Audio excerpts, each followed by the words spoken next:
Back when she worked with my husband, strange things used to happen. People became unusually dependent on him. Friend groups changed. Relationships formed and ended. Career decisions seemed to benefit him. At the time, nobody noticed. Now she wasn't so sure.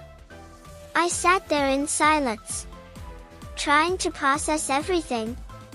Finally, I asked the obvious question. Who sent the email? Sarah slowly shook her head. I don't know.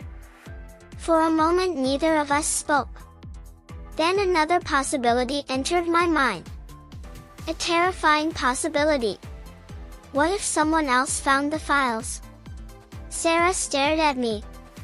You mean another victim? I nodded. The word felt strange. Victim. But it fit.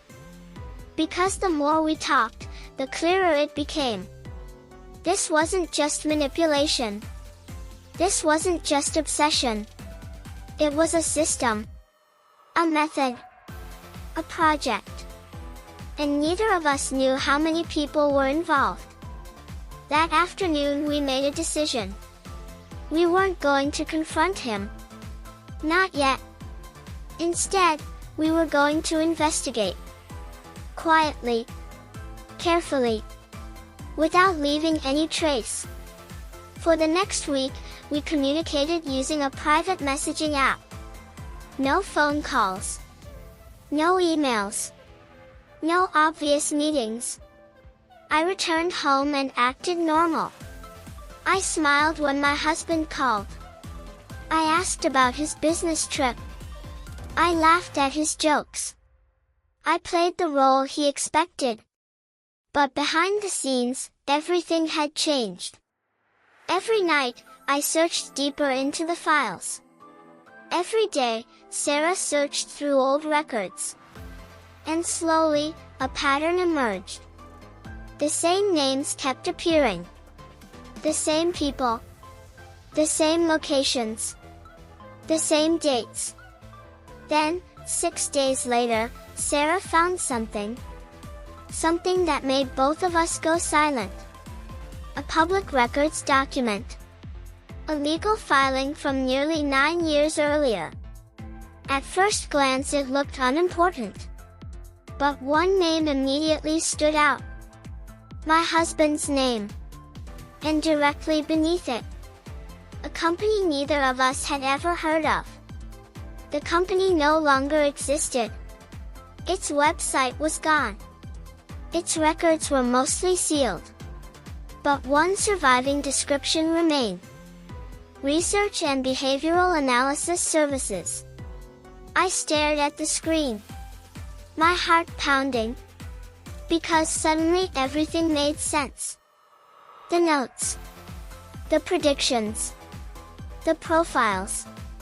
The influence models. The experiments. This wasn't a hobby. It wasn't an obsession. It was something he had been trained to do. And as Sarah scrolled to the bottom of the document, we discovered one final detail. A list of former employees. There were 6 names. 5 were unfamiliar. But the 6th made my blood run cold. Because it wasn't my husband's name. It was my own. And according to the record, I had been connected to the company nearly a year before I ever met him. I couldn't breathe. My own name was staring back at me from a company record that was nearly a decade old. That was impossible. I had never heard of the company. I had never worked there.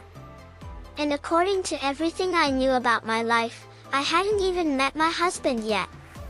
There's got to be a mistake, I whispered. Sarah wasn't convinced. For the next hour, we searched every public record we could find. Most of the company's files had disappeared years ago. But one document remained. An archived employee directory. And there it was again. My name. The same spelling. The same birth year. The same city. It was me. My hands shook as I stared at the screen. How is this possible? Sarah didn't answer. Because neither of us had an answer. That night, I went home pretending everything was normal. My husband had returned from his business trip. He greeted me with a smile. The same smile that had once made me feel safe. Now it felt different. Calculated. Measured. Like he was studying my reaction. "Everything okay?" he asked. For a split second, I wondered if he already knew.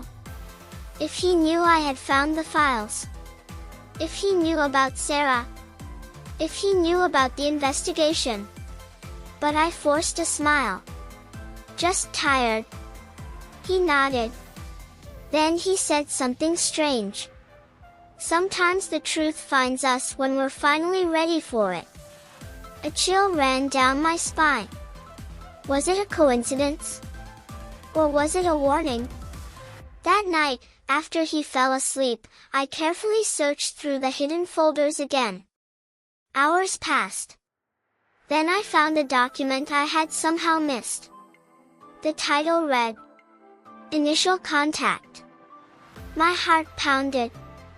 I opened it. Inside was a date. 9 years ago. The same year connected to the company records. Below the date was a short note. Subject identified.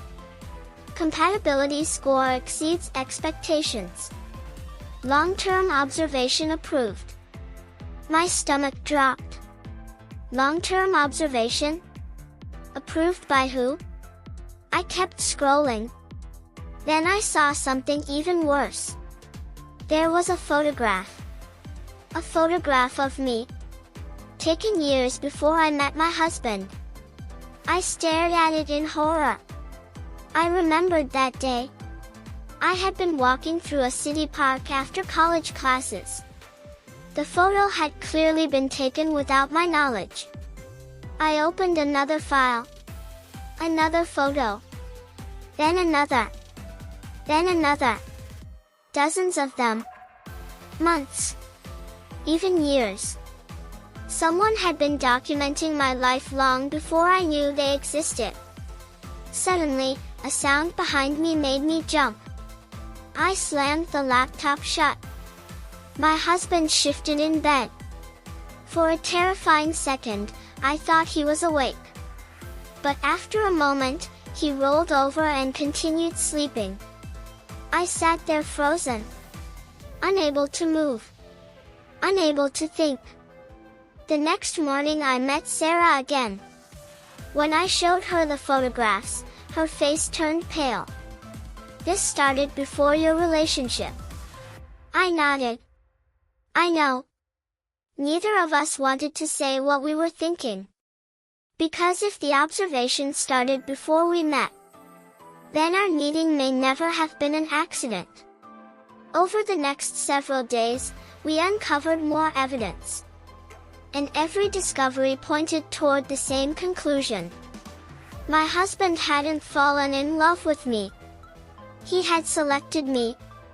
Years earlier. For reasons we still didn't understand. Then Sarah made a discovery that changed everything. She found the name of one of the company's former executives. A man named Daniel Mercer. Unlike the others, Daniel was still alive. And according to public records, he lived less than 2 hours away. For a long moment, neither of us spoke. Finally Sarah broke the silence. "We need to talk to him." I knew she was right. Because somewhere inside that company, somewhere inside those missing records, was the answer to a question that had haunted me for weeks. Why had they chosen me?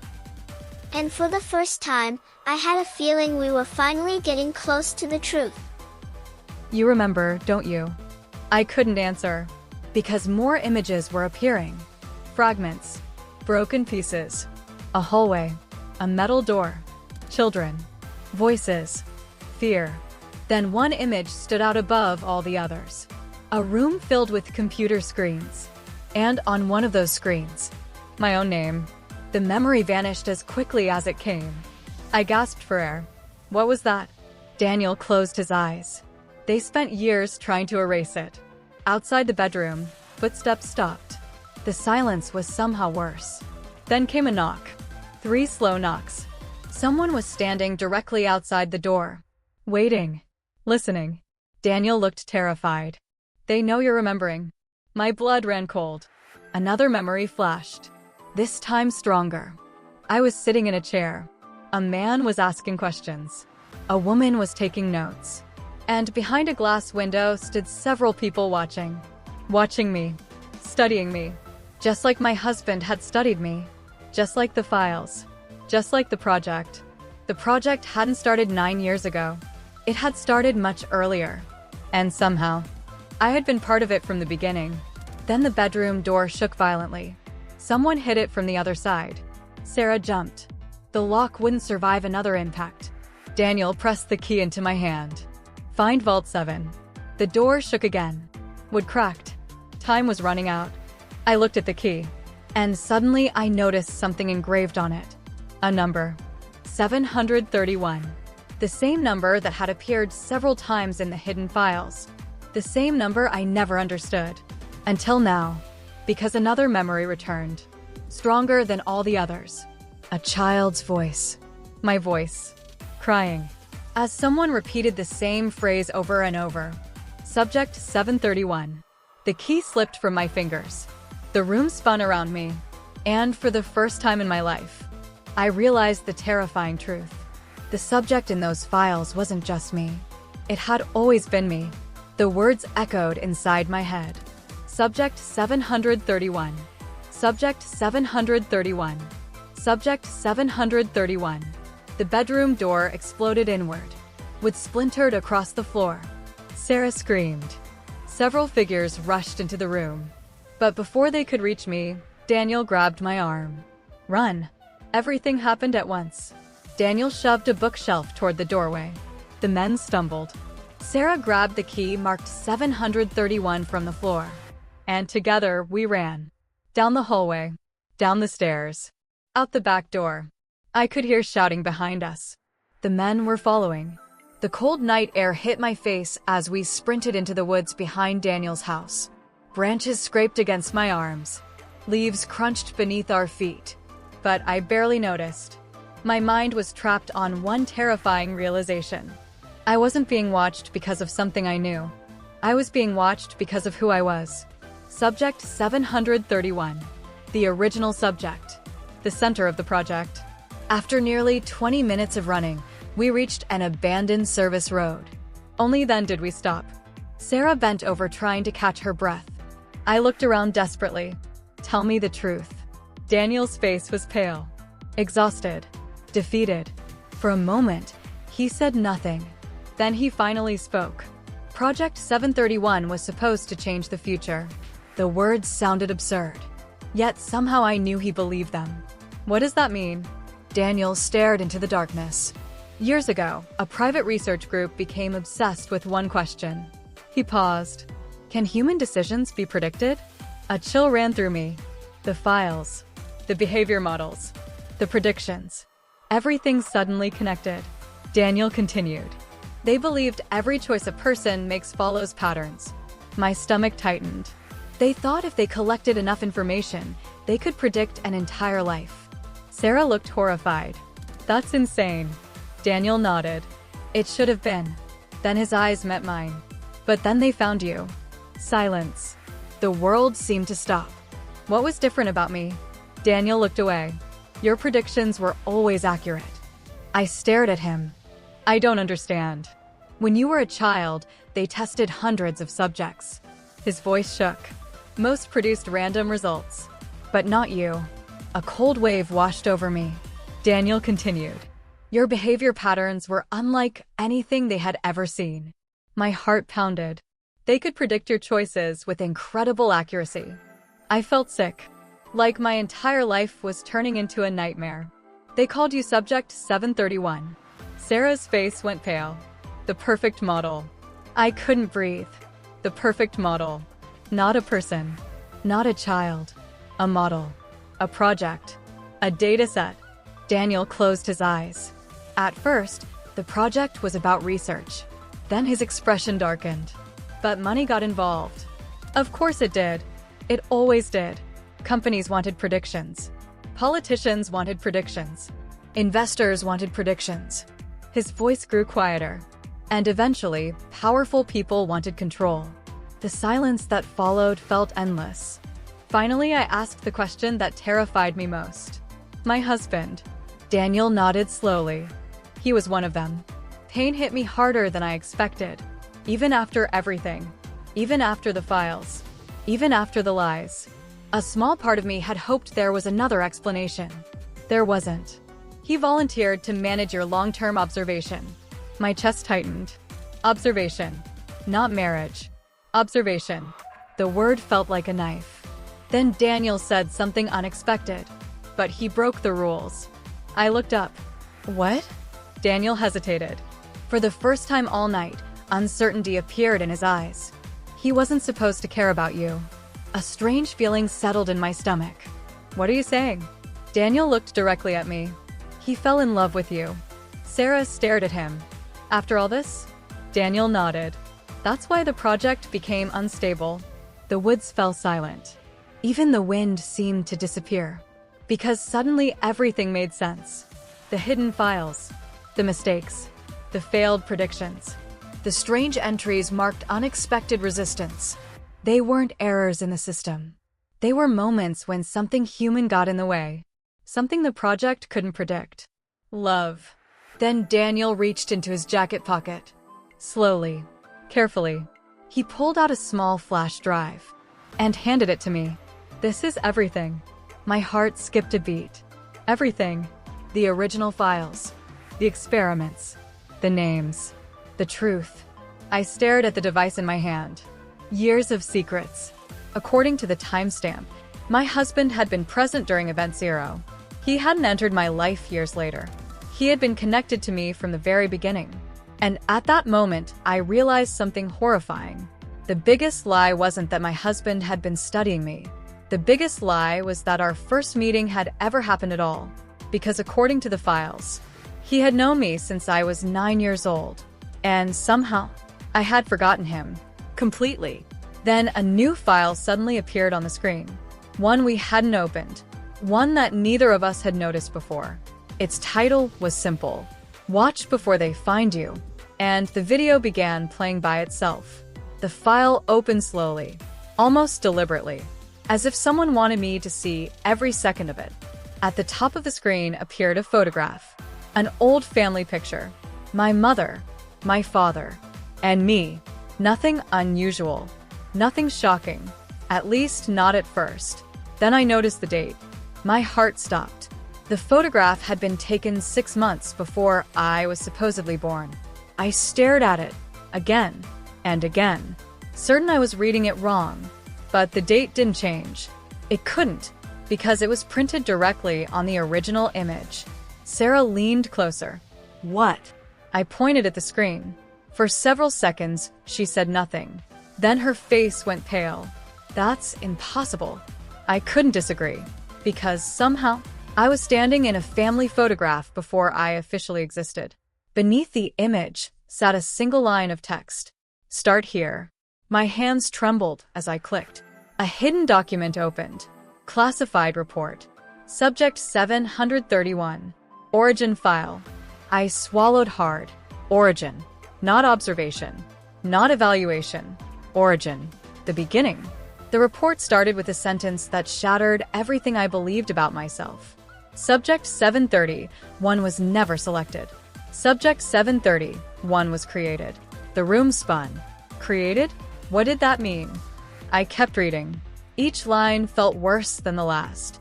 The project had not started by searching for exceptional children. The project had started with a prediction.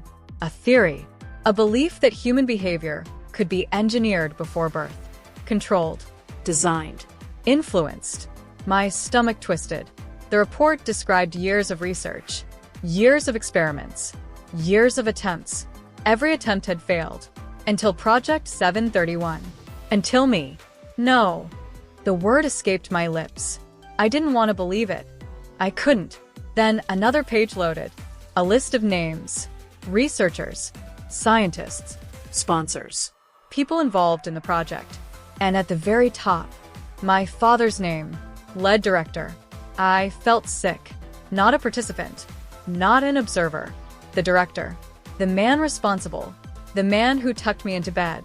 The man who taught me how to ride a bicycle. The man who told me he loved me. My father. Then I noticed another entry. A name I had never seen before. Subject 730. My eyes narrowed. 730? If I was 731, who was 730? The report answered immediately. Subject 730. Failed. Subject 730. Deceased. Subject 730. Memory unstable. My pulse quickened.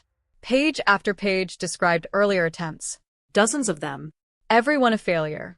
Every one ending the same way. Until they reached me. The final subject. The successful subject. Subject 731. Tears filled my eyes. I didn't feel successful. I felt trapped. Used. Manufactured. Then the document reached its final section. The section nobody was supposed to see. Project Termination Report. I clicked it. The screen went black. A video appeared. Recorded 12 years ago. The image showed my father sitting alone inside an office. Older. Exhausted. Broken. For several seconds, he simply stared into the camera. Then he began speaking. If you're watching this. His voice cracked. Then I failed. My chest tightened. This wasn't a scientist talking. This was a father. A frightened father. He looked directly into the camera. They told me the project would help humanity. He shook his head. It didn't. His eyes filled with regret. It destroyed people. The room fell silent. Even Sarah stopped breathing. My father continued. The day Event Zero happened, I learned the truth. His hands trembled. The project was never about prediction. A chill ran down my spine. If it wasn't about prediction, then what was it about? My father looked away from the camera, as though ashamed. Then he whispered, it was about control. Every file, every observation, every manipulation, every secret. Suddenly it all made sense. They weren't predicting lives. They were trying to shape them, control them, own them. Then my father said something that made my heart stop. And your husband. The video froze for a second, then resumed. Was the one who saved you. Sarah and I exchanged shocked looks. Saved me? After everything? After the lies? After the surveillance? My father continued. He wasn't assigned to monitor you. My pulse raced. He volunteered to protect you. The room felt smaller, hotter, impossible, because nothing fit anymore. Nothing made sense. Then my father delivered the final blow. The reason your memories were erased, his voice broke completely, was because you discovered who your real parents are. The world stopped. Real parents? My hands went numb. My breathing became shallow. My father wasn't finished. You were never our daughter. Silence. Absolute silence. Then the screen went black. The video ended. No explanation. No names. No answers. Only one final message appeared. Access level increased. Open file. Biological parents. My finger hovered above the mouse. Unable to click. Terrified of what waited inside. Because after everything I had learned, I suddenly realized the worst truth of all. I didn't even know who I really was. My finger hovered over the file named Biological Parents. One click. That's all it would take. One click to discover who I really was. One click to uncover the truth hidden for decades. One click to learn why Project 731 began with me. My heart pounded. Sarah stared at the screen. Neither of us spoke. Slowly, I moved the cursor toward the file. And then, the screen suddenly went black. To be continued. What do you think is inside the Biological Parents file? Comment your theory below. If you're enjoying this story, don't forget to like the video. Subscribe for part 11 and the shocking truth behind Project 731. The next chapter changes everything.